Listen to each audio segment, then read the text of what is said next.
E hoje nós vamos falar sobre uma forma de artesanato que tem ganhado cada vez mais o gosto das pessoas. Estamos falando sobre cerâmica. E para falar sobre a cerâmica, recebemos aqui uma ceramista, Ana Paula. Seja muito bem-vinda. Nossa, muito obrigada. É uma alegria estar aqui com vocês para poder compartilhar um pouquinho da minha história. Ana, você estava me contando que começou com a cerâmica, né, na pandemia, né? Por quê? E como você se descobriu, né, nessa arte? Sim, né, a pandemia foi um desafio para todos nós. E durante a pandemia, presa em casa, né, lidando com aquela angústia, com aquele momento que a gente não sabia o que ia acontecer, eu me dediquei de forma intensa nesse processo do trabalho com a cerâmica. Uhum. Então foi um momento onde aquelas lives imensas, né? Então eu assistia muito com grandes ceramistas daqui do Brasil e fora do Brasil, e aí eu comecei então a me dedicar, a melhorar as técnicas, a descobrir as possibilidades, e foi esse o processo, né? E comecei a fazer cursos também com vários ceramistas do Brasil que estavam entrando nesse movimento do ensino à distância, né? Então eu comecei a fazer parte de alguns ateliês, de ser acompanhado por alguns mestres bem importantes assim dentro da história da cerâmica do Brasil, como o Tácito Fernandes, a Flávia, que me ajudaram, me conduziram nesse processo todo.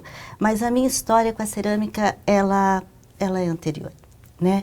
Porque a minha infância, uma parte da minha infância, ela aconteceu ali na região do Cochipó, ali na região de São Gonçalo, Beira-Rio, que a minha mãe trabalhava com educação do campo. Então eu vivenciei muito os quintais, né, ali da comunidade São Gonçalo, com as mulheres, com as crianças, na beira do rio Cuiabá. Então, na verdade, eu acho que com a pandemia houve esse resgate, essa volta, né? Onde o contato com o barro, onde essa retomada de construção, da manualidade, ela se fez presente, resgatando esse percurso de longa data, né? Mas que não tinha me dedicado ainda com tanto afinco como agora. Ah, sim. Você falou que também é historiadora, professora, né? E como que fica, assim, para conciliar a vida de ceramista? Difícil. Mas eu sou professora da rede pública do estado há 25 anos, né? Então eu trabalho 30 horas e nesse outro momento eu me dedico. Então assim, tarde, noite, eu me dedico à cerâmica. E na verdade as minhas peças, elas trazem um pouco dessas histórias, né? Desse trabalho também em sala de aula, quando eu tenho esse trabalho aqui com a arte rupestre. Essa, né? Foi através de um trabalho que eu fiz com um grupo do 6º ano da escola Ana Teresa Albernaz, lá de Chapada dos Guimarães, e já nessa discussão do Geoparque, que eu descobri essa possibilidade, né? Então foi da sala de aula também veio, né? Me inspirou para fazer essa coleção, esse designer que na verdade é o grande carro-chefe da minha produção. Ah, e é lindíssimo, olha só, gente. É algo rústico e ao mesmo tempo delicado, né? A gente fica até com dó de usar. Ah, não, tem que usar. Ana, e assim, dá pra ver que você tem utensílios, né, utilitários,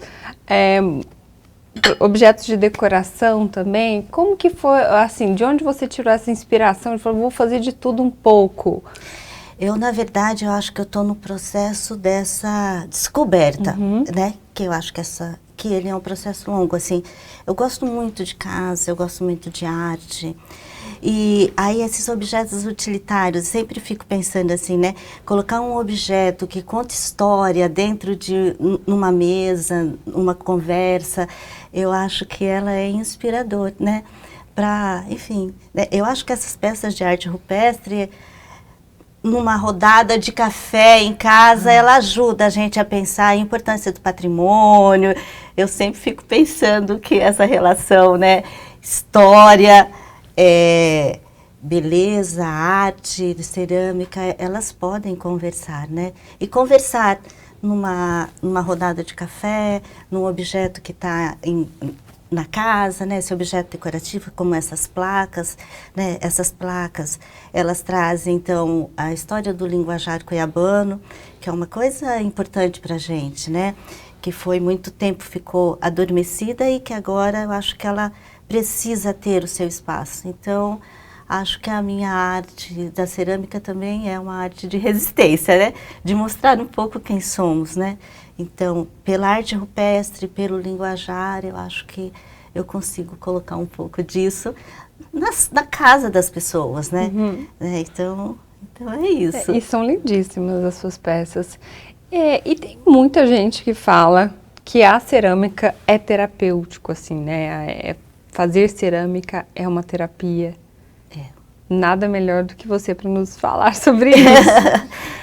Eu tenho uma história longa também, né? Porque essa volta no período, essa retomada, esse aprofundamento desse estudo da cerâmica durante a pandemia, foi nesse sentido, para acalmar, né? Para serenar um pouco diante de tanta insegurança, de tantas incógnitas que a gente estava naquele período, a gente não sabia o que ia acontecer, né?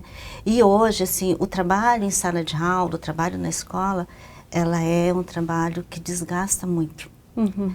Então, é a minha terapia, assim.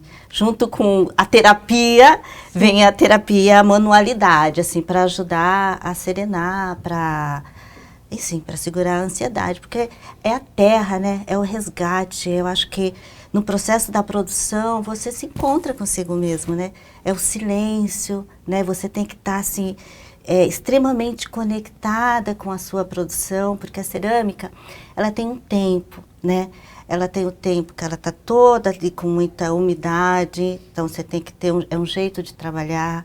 Aí ela vai secando, aí você tem que estar muito atenta nesse processo para que você possa fazer os acabamentos e não quebrar a peça. Aí depois tem um longo caminho, né? Porque uma peça não demora, um mês de produção, por conta do tempo, né? E de todos os tempos, o climático e o tempo da cerâmica, porque tem o primeiro momento que você abre a peça, você tem que deixar secar um pouco, você não pode ir antes nem depois, dependendo da peça que você vai fazer. E eu gosto de trabalhar com placa, então ela tem um tempo importante de umidade para você poder moldar, para ela não empenar, enfim, né? Aí depois que você faz a moldagem, termina essa etapa, você vai para queima, a primeira queima, que é 1050 graus que eu faço. Então tem o tempo da espera, de você segurar a ansiedade, né? E aí depois desse processo, você volta e você faz todo o processo da esmaltação e depois você volta para o forno, aí ela é 1220 graus.